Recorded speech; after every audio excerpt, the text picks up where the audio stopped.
नमस्कार दोस्तों, आशा करते हैं आप सभी लोग अच्छे होंगे, स्वस्थ होंगे। एचटेट 2022 पीजीटी पॉलिटिकल साइंस की क्लास नंबर 9 है।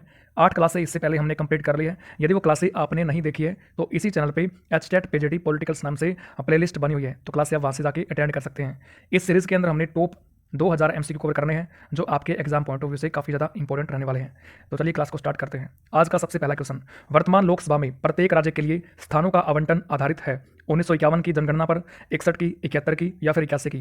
तो इस क्वेश्चन का जो सही उत्तर है वो 1971 की जनगणना हो जाएगा। बेसिकली हम बात करते हैं तो हम लोकसभा की बात करें, चाहे हम बात करें राज्यसभा की, चाहे बात करें हम विधानसभा की, या फिर हम बात करें विधान परिषद की, जिसको हम लेजिस्लेटिव काउंसिल के नाम से जानते हैं, यानी कि एलसी के नाम से जानते हैं। तो आपकी जो सीटें बेस्ड होती है वो होती है पॉपुलेशन बेस्ड होती है, यानी कि जनगणना देखी जाती है, जनसंख्या देखी जाती है राज्य की। जिस राज्य की पॉपुलेशन अधिक है उस राज्य की उतनी ही सीटें अधिक होती है, चाहे लोकसभा हो, चाहे राज्यसभा हो, चाहे विधानसभा हो, चाहे विधान परिषद हो। तो वर्तमान में जो सीटें हैं, जैसे लोकसभा की बात करते हैं तो इसके अंदर जो वर्तमान सीटें हैं वो आपकी 543 है। राज्यसभा की बात करते हैं तो सीटें वर्तमान में 245 है। विधानसभा की बात करते हैं तो वो तो सभी के सभी इनके 28 राज्यों में प्लस में 8 में से 3 ऐसे केंद्र शासित प्रदेश है जिनके अंदर विधानसभाएं बनी हुई है, जैसे दिल्ली, पुडुचेरी और जम्मू एंड कश्मीर। तो सभी राज्यों की, सभी यूटीज की जिनके अंदर विधानसभाएं हैं, इनकी सीटें अलग अलग होती है। विधान परिषद की बात करते हैं तो वर्तमान में 6 ऐसे राज्य हैं जिनके अंदर विधान परिषद बनी हुई है, जैसे यूपी, बिहार, कर्नाटक, महाराष्ट्र, आंध्र प्रदेश और तेलंगाना। तो जो सीटें वर्तमान में हम पढ़ रहे हैं, ये सीटें किस सेंसस पर बेस्ड है ये आपसे पूछा है। तो 1971 1971 में जब आपकी जनगणना हुई थी तो उसके ऊपर ये सीटें फिक्स है, यानी कि पेश है। उसके बाद में सीटों में बदलाव क्या होगा? बिल्कुल होगा। एक संशोधन हुआ था संविधान में, 84वां संशोधन, और ये कब हुआ सर? ये हुआ था 2002 में। इसके माध्यम से क्या बोला गया कि देखो, लोकसभा हो, राज्यसभा हो, विधानसभा हो या फिर वो विधान परिषद है, इनकी सीटें जो है वो 2026 तक के लिए फिक्स है। कब तक के लिए? 2026 तक के लिए फिक्स है। उसके बाद में हमें सीटों में बदलाव देखने को मिलेगा। और वर्तमान में जो जनगणना बेस्ट है वो कौन सी रहेगी? आपकी 1971 हो जाएगी। उसके बाद में जब 2026 के अंदर चेंज होगा तो जनगणना भी यहाँ पे चेंज हो जाएगी, तब तक के लिए 1971 रहेगी। अगला क्वेश्चन, लोकसभा में अनुसूचित जनजातियों के लिए निम्न में से किस राज्य में सर्वाधिक आरक्षित सीटें हैं? ये आपसे पूछा है। मध्य प्रदेश, बिहार, गुजरात या फिर उत्तर प्रदेश। तो बेसिकली जो लोकसभा है उसके अंदर सीटें चाहे एससी हो चाहे आपका एसटी हो, इनकी सीटें आरक्षित होती है। तो आपसे पूछा क्या है कि कौन से राज्य के अंदर अनुसूचित जनजातियां यानी कि एसटी की बात की जा रही है, उनकी सीटें सर्वाधिक है। तो इस क्वेश्चन का आंसर क्या हो जाएगा? ए हो जाएगा, मध्य प्रदेश। क्योंकि भारत के अंदर 28 राज्य, 8 यूटी में से बहुत सारे राज्य और यूटी ऐसे हैं जिनके अंदर जनजातियां पाई जाती है। तो सबसे अधिक लोकसभा के अंदर सीटें जो है मध्य प्रदेश से हो जाएगी।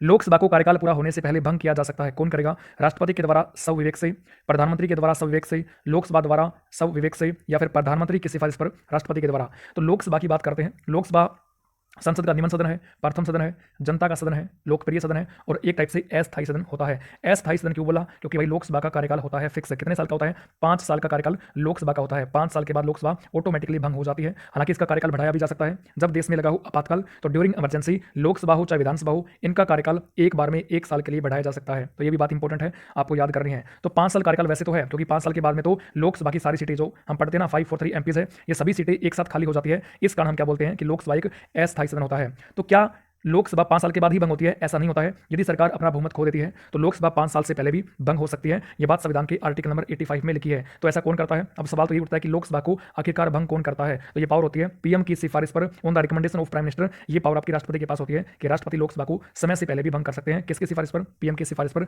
ऑप्शन नंबर डी आपका सही जवाब हो जाएगा। उसके बाद क्वेश्चन है, राज्यसभा की लोकसभा के समान शक्तियां किस क्षेत्र में प्राप्त है? यानी कि संसद पार्लियामेंट के 2 हाउसेज है, कौन कौन से? एक राज्यसभा है, एक लोकसभा है। तो इनके पास में अपनी अपनी कुछ पावर्स होती है, कुछ शक्तियां होती है। लेकिन आपसे इस क्वेश्चन में पूछा क्या है कि ऐसा कौन सा क्षेत्र है जिसके अंदर लोकसभा और राज्यसभा की शक्तियां, पावर है वो क्या है? इक्वल है, समान है। नई अखिल भारतीय सेवाएं गठित करने के विषय में ये पावर आपकी राज्यसभा के पास होती है ना। राज्यसभा बिल को पास करती है, उसके बाद में ही संसद से बिल पास होकर नई अखिल भारतीय सेवाओं का गठन किया जा सकता है। और नई अखिल भारतीय सेवाओं से संबंधित आर्टिकल बहुत बार पूछा जाता है। Article number 312 very very important है, आपको याद करना है। यदि भारत में नई अखिल भारतीय का सृजन करना है तो आर्टिकल नंबर 312 के अकॉर्डिंग ऐसा होता है। वर्तमान में 3 तरह की अखिल भारतीय सेवाएं हैं, जैसे आप जानते हो कि एक है आईएएस, एक हो जाएगी आईपीएस और तीसरी कौन सी हो जाएगी? आईएफओएस हो जाएगी, यानी कि इंडियन फॉरेस्ट सर्विसेज है। एक कौन सी है सर? एक है इंडियन पुलिस सर्विसेज, एक है इंडियन फॉरेस्ट सर्विसेज और एक है इंडियन एडमिनिस्ट्रेशन सर्विसेज हो जाएगी। इक्वल शक्तियों की बात करते हैं तो उसका आंसर रहेगा आपका ऑप्शन नंबर बी, संविधान में संशोधन करने के विषय में। यदि संविधान में कुछ भी बदलाव करना है, ये पावर पार्लियामेंट के पास होती है। और पार्लियामेंट के पास ये पावर मतलब क्या हुआ कि राज्यसभा, लोकसभा और राष्ट्रपति इसके अंदर इंक्लूड होते हैं। तो बेसिकली संविधान में कुछ भी बदलाव करना है तो पावर राज्यसभा हो चाहे लोकसभा हो, दोनों के पास में सेम शक्तियां, बराबर की शक्तियां होती है। तो बी वाला ऑप्शन आपका सही हो जाएगा। और संविधान में बदलाव करने के लिए विशेष बहुमत से बिल पास होता है, यानी कि 2/3 बहुमत से बिल पास होता है। अगला क्वेश्चन देखिए, लोकसभा का कोरम कुल सदस्य संख्या का कितना होता है? कुल सदस्य संख्या का 1/6, 1/5, 1/10 या फिर 1/8। तो इस क्वेश्चन का जो सही उत्तर है वो कौन सा रहेगा? ऑप्शन नंबर सी, कुल सदस्य संख्या का 1/10। ये क्वेश्चन काफ़ी इंपॉर्टेंट है, एग्जाम के अंदर बहुत बार पूछा गया है, तो आपको इसको अच्छे से याद करना है। चाहे आप लोकसभा की बात करते हैं, चाहे हम बात करते हैं राज्यसभा की, दोनों के लिए कोरम सेम ही होता है। को कितना रहेगा? कुल सदस्य संख्या का 1/10। सबसे पहले तो इसका डीएनए करते हैं। जैसे लोकसभा के बारे में हम पढ़ रहे हैं, तो लोकसभा की जो वर्तमान सीटें हैं 543 है, इसका यदि आप कर लेंगे 1/10, तो क्या उत्तर आएगा भाई? आपका 54 पॉइंट कुछ आ जाएगा, यानी कि 55 सदस्य। इसका मतलब ये हुआ कि लोकसभा का कोरम पूरा करना है तो कम से कम 55 सदस्य होने चाहिए लोकसभा के अंदर उपस्थित। उसके अलावा राज्यसभा की बात करते हैं, तो उसका कोरम क्या रहेगा? 245 वर्तमान सीटें हैं, इसका यदि मैं 1/10 करता हूं तो अपने पास में 25 सदस्य निकल के आ जाएंगे। तो राज्यसभा के कोरम के लिए कम से कम 25 सदस्य उपस्थित होने चाहिए। अच्छा, कोरम का मतलब क्या होता है? इसको हम गणपूर्ति के नाम से भी जानते हैं। गण का मतलब होता है सदस्य और पूर्ति का मतलब तो पूर्ति होता है, सदस्यों की पूर्ति। यानी कि इसका मतलब ये हुआ कि लोकसभा की कार्रवाई कब चलेगी? जब कोरम पूरा होगा। यानी कि लोकसभा की कार्रवाई तभी चलती है जब उस दिन लोकसभा के अंदर कम से कम 55 सदस्य उपस्थित हो। यदि इससे कम सदस्य उपस्थित होंगे तो लोकसभा की कार्रवाई स्थगित कर दी जाएगी। अच्छा, लोकसभा की कार्रवाई को स्थगित करने का, सस्पेंड करने का अधिकार किसके पास होता है? तो लोकसभा के स्पीकर के पास ही पावर होती है। कोरम के अंदर लोकसभा के स्पीकर को भी इंक्लूड किया जाता है। राज्यसभा की बात करते हैं, तो राज्यसभा की कार्रवाई तभी चलेगी जब राज्यसभा के अंदर उस टाइम पे कुल 25 सदस्य उपस्थित हो। 25 मेंबर होंगे तो हम मानेंगे कि गणपूर्ति पूरी है, उसके बाद में आपका कार्रवाई स्टार्ट हो जाएगी। अच्छा, इसका फैसला कौन करता है? तो राज्यसभा का जो सभापति होता है वही फैसला करता है कि कोरम पूरा है या फिर नहीं है। उसके अलावा राज्यसभा लोकसभा के कोरम के बाद संविधान के आर्टिकल नंबर 100 के अंदर दे रखी है, ये भी इंपॉर्टेंट है, आपको यहाँ से पढ़ना है। उसके बाद देखिए क्वेश्चन, संघीय क्षेत्रों को प्रतिनिधित्व प्राप्त है लोकसभा में, राज्यसभा में, संसद के दोनों सदनों में, या फिर उपयुक्त में से कोई नहीं। काफी आसान क्वेश्चन है, लेकिन समझने में आप यहाँ से दिक्कत कर देते हो। संघीय क्षेत्र की बात की जा रही है, यानी कि यूटीज की बात की जा रही है। यूटीज यानी कि यूनियन टेरिटरीज, केंद्र शासित प्रदेश की बात की जा रही है, जिसका जिक्र हम संविधान के भाग नंबर 8 के अंदर पढ़ते हैं। तो बेसिकली यूटीज की बात करते हैं तो लोकसभा के अंदर भी यूटी की सीटें, यानी कि यूटी से लोकसभा की सीटें भी है, और आपका केंद्र शासित प्रदेशों के अंदर लोकसभा यानी कि राज्यसभा की सीटें भी होती है। तो दोनों की होती है भाई। इस प्रकार हम कह सकते हैं कि जो रिप्रेजेंटेशन है यूटीज का वो लोकसभा में भी होता है जबकि राज्यसभा में भी होता है। ऑप्शन नंबर सी इस क्वेश्चन का सही जवाब हो जाएगा। लोकसभा की बैठक समाप्त की जा सकती है सदगण के द्वारा, विघटन के द्वारा, स्त्रावसान के द्वारा, या फिर उपयुक्त सभी द्वारा। तो विघटन की बात करते हैं, इसका मतलब क्या होता है? भंग होता है ना, विघटन करना यानी कि भंग करना। थोड़ी देर पहले हमने इसके बारे में पढ़ा कि भैया ये कब होता है? ये भैया तब होता है जब आपकी सरकार बहुमत खो देती है, या फिर 5 साल के बाद तो वैसे भी विघटन हो जाता है, बैठक समाप्त हो जाती है। उसके बाद सदगण की बात करते हैं, तो पिछले ही क्वेश्चन के अंदर हमने क्या पढ़ा है कि जब गणपूर्ति पूरी ना हो, जब गणपूर्ति ना हो लोकसभा में, तब लोकसभा के अध्यक्ष के द्वारा लोकसभा को स्थगित कर दिया जाता है अनिश्चित काल के लिए। तो ये बात भी सही है। स्त्रावसान का मतलब क्या होता है कि आपको पता है कि लोकसभा हो चाहे राज्यसभा हो, इसके अपने अपने सेशन चलते हैं, सत्र चलते हैं। संविधान के आर्टिकल नंबर 85 के अंदर सेशंस की बात की जाती है। कम से कम सेशन 2 होने चाहिए साल में, अधिकतम सेशन कितने भी हो सकते हैं, नो लिमिट होती है। ये भी क्वेश्चन इंपॉर्टेंट है। और 2 सेशंस के बीच में जो गैप है वो अधिकतम 6 महीने का हो सकता है। तो देखो सिंपल सी बात है, यदि भारत की बात करते हैं तो इसमें आपका नॉर्मली 3 सेशन चलते हैं, 3 सत्र चलते हैं। कैसे? पहला सेशन होता है आपका समर सेशन, इसको हम बजट सेशन के नाम से जानते हैं। ये आपका फरवरी में स्टार्ट होता है और अप्रैल तक चलता है। सबसे बड़ा सेशन भी यही होता है। बजट सेशन क्यों बोला? क्योंकि इसी महीने में बजट को पेश किया जाता है। उसके बाद मॉनसून सेशन आएगा जो कि आपका जुलाई अगस्त में चलता है। उसके बाद बात करते हैं तो विंटर सेशन होता है जो नवंबर दिसंबर में चलता है। सबसे छोटा सेशन विंटर सेशन होता है। तो बेसिकली जो सेशन है इनके बीच में 6 महीने का गैप होता है। हमने अभी पढ़ा कि मैक्सिमम गैप बिटवीन 2 सेशंस 6 महीने का हो सकता है। तो बेसिकली जो आपका एक सेशन की लास्ट बैठक है उसके बाद में स्त्रावसान हो जाता है। अगली बैठक, अगले सेशन की प्रथम बैठक तक उसको हम क्या बोलते हैं? स्त्रावसान बोलते हैं। इसकी घोषणा कौन करता है? राष्ट्रपति करते हैं। तो तीनों सही है, ए सही है, बी सही है, सी सही है। तो उपयुक्त सभी द्वारा option number D is the right answer हो जाएगा। निम्नलिखित में से कौन लोकसभा के सत्र का अवसान करने के लिए प्राधिकृत है? ये आपसे पूछा है। लोकसभा का अध्यक्ष है, महान्यायवादी है, राष्ट्रपति है, या फिर संसदीय कार्य, क्या लिखा है? संसदीय कार्य मंत्री है। तो इस क्वेश्चन का सही उत्तर क्या रहेगा? लोकसभा के सेशन का अवसान करना है, सत्र अवसान करना है, तो ये पावर राष्ट्रपति के पास होती है। यानी ऑप्शन नंबर सी जो है वो इस क्वेश्चन का सही उत्तर हो जाएगा। तो क्वेश्चन काफी ज्यादा आसान है और थोड़े से टेक्निकल है। तो क्वेश्चन आसान के साथ में आपको चीजों को समझना पड़ेगा कि आखिरकार क्वेश्चन के अंदर पूछा क्या गया है। यदि आप ऐसा कर लेते हो तो भैया आपको भी यहाँ बिल्कुल भी दिक्कत आने वाली नहीं होती है। तो चलिए आगे बढ़ते हैं। अगला क्वेश्चन देखिए, लोकसभा का कार्यकाल की बात करता है। किसी भी परिस्थिति में नहीं बढ़ाया जा सकता है, एक बार में 6 महीने के लिए बढ़ाया जा सकता है। आपातकाल की घोषणा के दौरान एक बार में 1 वर्ष तक के लिए बढ़ाया जा सकता है। आपातकाल की घोषणा के दौरान एक बार में 2 वर्ष तक बढ़ाया जा सकता है। तो लोकसभा के कार्यकाल की बात करते हैं तो वैसे तो 5 साल का होता है, लेकिन इससे पहले भी हम बात कर चुके हैं कि जब देश में लगेगा आपातकाल तो आपातकाल के दौरान लोकसभा का कार्यकाल एक बार में 1 साल के लिए बढ़ाया जा सकता है। और इसका कोई फिक्स नहीं होता है क्योंकि जब तक आपातकाल लगा रहेगा तब तक कार्यकाल एक बारी बारी करके 1-1 साल के लिए हम एक्सटेंड कर सकते हैं। तो इस क्वेश्चन का सही उत्तर क्या हो जाएगा? ऑप्शन नंबर सी हो जाएगा। आपातकाल की घोषणा करने के बाद में एक बार में 1 वर्ष तक के लिए बढ़ाया जा सकता है। उसके बाद फिर 1 साल बढ़ा देंगे, फिर 1 साल बढ़ा देंगे। ऐसा कब तक चलेगा? जब तक आपका आपातकाल परिवर्तन में रहेगा। और आपातकाल की समाप्ति के बाद में इसकी जो अधिकतम लिमिट है वो आपकी 6 महीने होती है। यानी कि जैसे ही आपातकाल समाप्त होगा उसके बाद में 6 महीने तक क्या रहेगा? लोकसभा कार्यकाल अधिक से अधिक हम खींच सकते हैं। उसके बाद में चुनाव तो होने हैं। भारत में किस राज्य का लोकसभा व राज्यसभा में प्रतिनिधित्व सर्वाधिक है? उत्तर प्रदेश, महाराष्ट्र, मध्य प्रदेश या फिर आंध्र प्रदेश? इस क्वेश्चन का सही उत्तर क्या रहेगा? यूपी, उत्तर प्रदेश हो जाएगा। लोकसभा की बात करते हैं तो यूपी के अंदर 80 सीटें हैं। राज्यसभा की बात करते हैं सीटें 31 है। विधानसभा की बात करते हैं एलए मतलब कि लेजिस्लेटिव असेंबली, एलए के अंदर 403 एमएलएज हैं। एलसी की बात करते हैं तो विधान परिषद यूपी में है, उसकी कुल सीटें 100 है। तो चाहे हम बात करें लोकसभा की, राज्यसभा की, विधानसभा की या फिर बात करें विधान परिषद की, सभी के अंदर क्या है, यूपी की सीटें सबसे अधिक है, इससे अधिक सीटें किसी और राज्य में नहीं है। तो चारों केस में आपका यूपी सही जवाब रहेगा।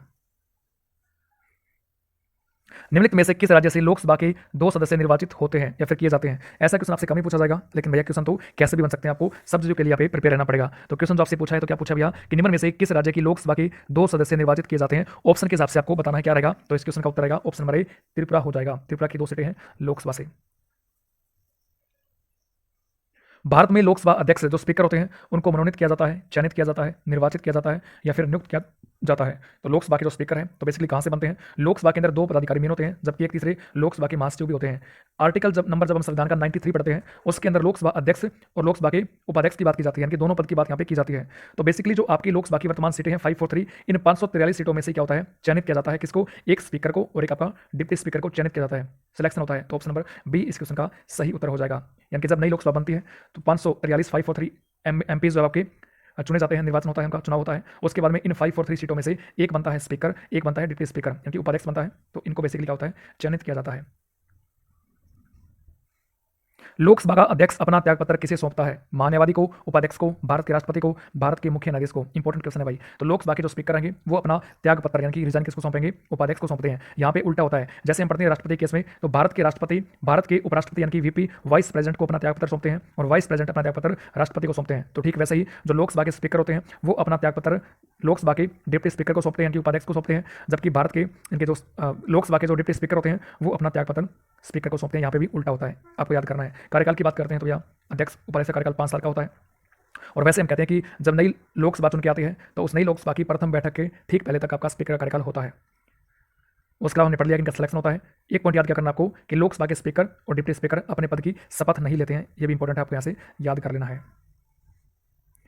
लोकसभा अध्यक्ष को कैसे हटाया जा सकता है? लोकसभा के उपस्थित सदस्यों के 2/3 बहुमत से पारित संकल्प द्वारा, लोकसभा के सभी सदस्यों के बहुमत से पारित प्रस्ताव द्वारा, प्रधानमंत्री की सिफारिश पर राष्ट्रपति द्वारा, या फिर इनमें से कोई नहीं। तो बेसिकली होता क्या है, लोकसभा के जो सभी सदस्य होते हैं वर्तमान में 543 है, उनके बहुमत से क्या कर सकते हैं हम, प्रभावी बहुमत से लोकसभा अध्यक्ष को उनके पद से हटा सकते हैं।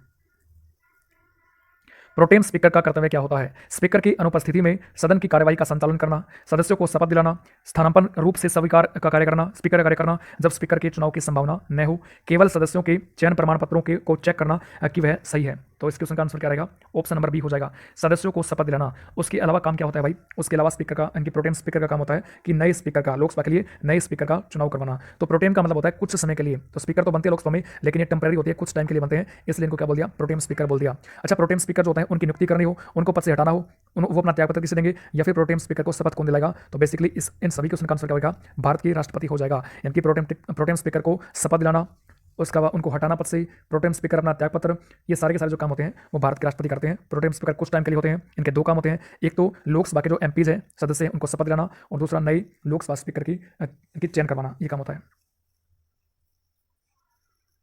उसके बाद क्वेश्चन देखिए, लोकसभा के प्रथम अध्यक्ष कौन थे? तो बड़ा आसान क्वेश्चन है, जीवी मावलंकर क्या है? लोकसभा के प्रथम अध्यक्ष थे। उपाध्यक्ष पूछे तो अनंत संयम अयंगर हो जाएंगे, अनंत संयम अयंगर हो जाएंगे लोकसभा के प्रथम उपाध्यक्ष। यदि उपाध्यक्ष लोकसभा की अध्यक्षता कर रहे हो तो उन्हें एक अधिकार प्राप्त होता है, क्या होता है भैया? यानी कि लोकसभा के उपाध्यक्ष की बात कर रहे हैं ना, लोकसभा के डिप्टी स्पीकर जो आपके, वो यदि अध्यक्षता कर रहे हैं तो उनको कौन सा अधिकार प्राप्त होता है? लोकसभा के विचार विमर्श में भाग ले सकते हैं, सदस्य के रूप में सदन के समक्ष किसी प्रस्ताव पर मतदान कर सकते हैं, मत बराबरी की अवस्था में मतदान कर सकते हैं, या फिर अध्यक्ष की अनुपस्थिति में संसद की संयुक्त बैठक की अध्यक्षता करने का अधिकार नहीं रखते हैं। तो भाई ये तो गलत हो जाएगा।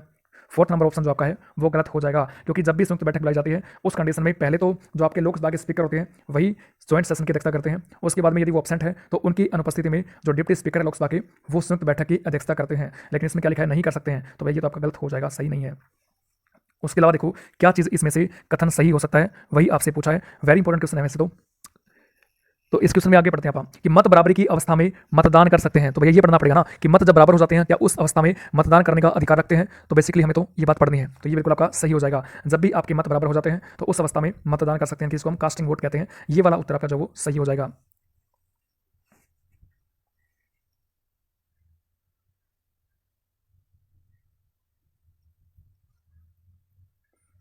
उसके बाद क्वेश्चन है, लोकसभा का सचिवालय सीधे नियंत्रित होता है किसके द्वारा? केंद्रीय गृह मंत्रालय के द्वारा, संसदीय मामलों के मंत्रालय द्वारा, लोकसभा के अध्यक्ष के द्वारा, या फिर प्रधानमंत्री के द्वारा? तो लोकसभा का जो सचिवालय है वो सीधे किसके द्वारा नियंत्रित होता है? लोकसभा के अध्यक्ष के द्वारा होता है। Option number C is the right answer.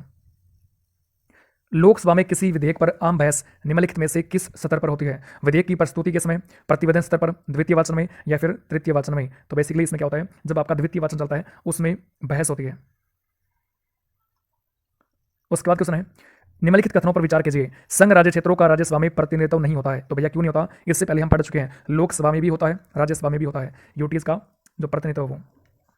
जैसे वर्तमान में बात करते हैं तो जम्मू एंड कश्मीर एक यूटी है, दिल्ली यूटी है और पुडुचेरी यूटी है। तो 3 ऐसे यूटी है जिनकी हम राज्यसभा की सीटें पढ़ते हैं। टोटल नंबर ऑफ सीट 8 है, जम्मू कश्मीर से 4 है, दिल्ली से 3 है, पुडुचेरी से 1 है। तो 4 3 1 8 सीटें हैं राज्यसभा की यूटी से। तो पहले वाला ऑप्शन तो आपका गलत हो जाएगा। निर्वाचन संबंधी झगड़ों का निर्णय करना मुख्य निर्वाचन आयुक्त के अधिकार क्षेत्र में है। ना भाई, निर्वाचन संबंधी कोई भी झगड़े होते हैं तो भारत के निर्वाचन आयोग के हाथ में है, जिसके अंदर मुख्य निर्वाचन आयुक्त भी होते हैं और अन्य आयुक्त भी शामिल होते हैं। तो ये भी गलत है। भारत के संविधान के अनुसार संसद में केवल लोकसभा और राज्यसभा होती है। ना भाई, संविधान ने बोला है कि संसद जो बनेगी वो लोकसभा, राज्यसभा और राष्ट्रपति से मिलकर बनेगी। तो तीसरा भी गलत है। आपसे क्या पूछा है, कौन सा कथन सत्य है? इनमें से कोई नहीं। ऑप्शन नंबर डी हो जाएगा।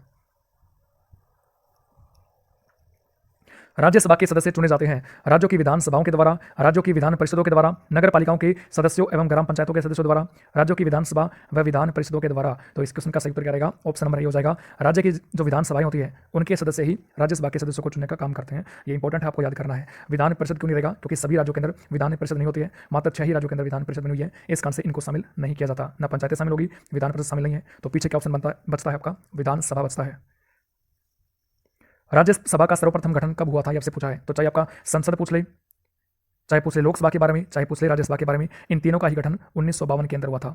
1952 में। लोकसभा के प्रथम चुनाव 1991 में हुए, जबकि इनका गठन की बात करते हैं तो 1952 इसका सही उत्तर हो जाएगा। गठन कब होता है भैया? गठन होता है आपका 3 अप्रैल 1952 को राज्यसभा का गठन होता है। प्रथम बैठक की बात करते हैं तो 13 मई 1952 को राज्यसभा की प्रथम बैठक होती है। यह भी इंपॉर्टेंट है।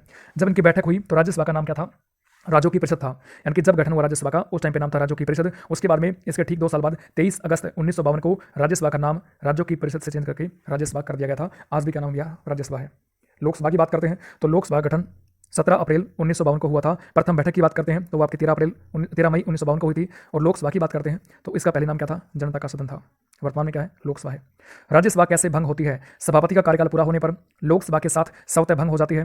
राष्ट्रपति 5 साल बाद भंग कर सकता है या फिर इनमें से कोई नहीं। तो राज्यसभा के जब हम अन्य नाम पढ़ते हैं वो क्या होता है? एक तो राज्यों की परिषद नाम होता है, उसके अलावा बात करते हैं तो नाम क्या रहेगा आपका? स्थायी सदन होता है, उच्च सदन होता है, द्वितीय सदन होता है। स्थायी क्यों बोला? स्थायी इसलिए बोला क्योंकि राज्यसभा का कोई भी कार्यकाल नहीं होता है। राज्यसभा फिक्स है क्योंकि इसकी सभी सीटें एक साथ खाली नहीं होती है।